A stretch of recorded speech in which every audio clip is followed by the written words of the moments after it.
Lebih ada dengan mangat perasaan empat yang tak ibadah nak ada pakai ijangan walaupun dua dah kena terima kasih apa pun je. Mangat ada. Ketimbang daripada hana play dah kena terima kasih. Tapi ija yang menyanyi yang nak tompo-tompo nak jadi jangan.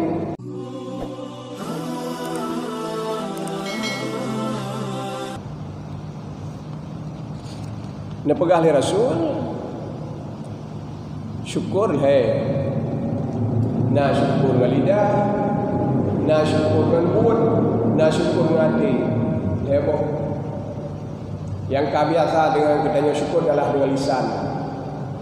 Di saat Allah memberi nikmat, alhamdulillah. Kami syukur ya. Apa saya syukur dengan lidah. Kemudian yang kedua, harus kita syukur bil jawarih, bil a'dha, syukur dengan tubuh. Syukur dengan anggota, pakai nikmat Allah, bak yang senang hati Allah.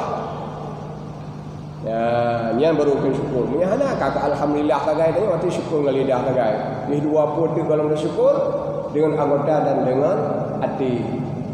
Jadi syukur dengan anggota, cok peduk nikmat Allah, bak tempat yang senang hati Allah. Nya ada ahlakun alhamdulillah kaje. Karena syukur dengan buat.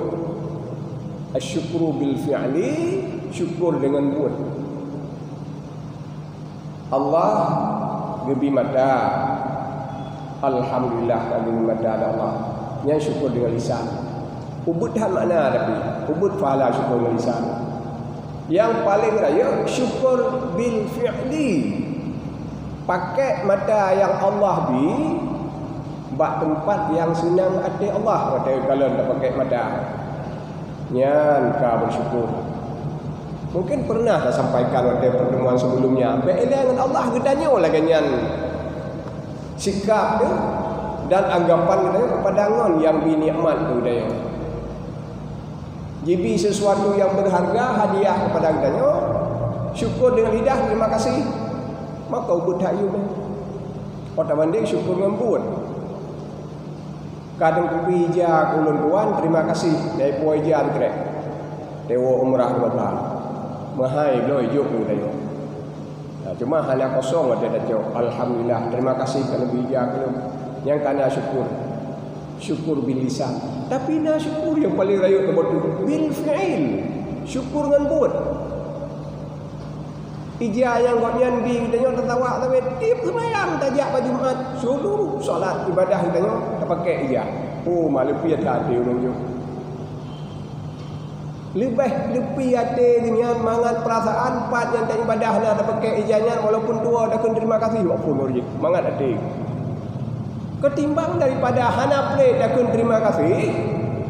Tapi ija yang menyanyi yang nak tompo-tompo nak jadi jangan. Lap-lap mencari tangan orang pun. Antara bagai baik pada. Saya teruknya kami tu ijam menyanjuk dengan terlampau nak jadi tapi. Dia tampu nak jadi jauh ikat lampu tangan ya. Ya hanapi terima kasih pun. Ijam akan kubi barakah. Lupa pedih hati. Maka raya tahnilah syukur dengan buat. Peduk nikmat Allah pada penangan Allah. Dan yang kedua, yang paling layak dan wala syukur bil qalbi.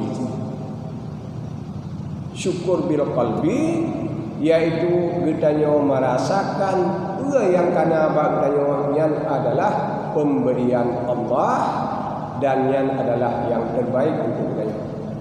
Karena itu waktu kana nikmat Allah kadang-kadang cuma dan nikmati saja tapi nya hanya terasakan terus Allah. Nya macam syukur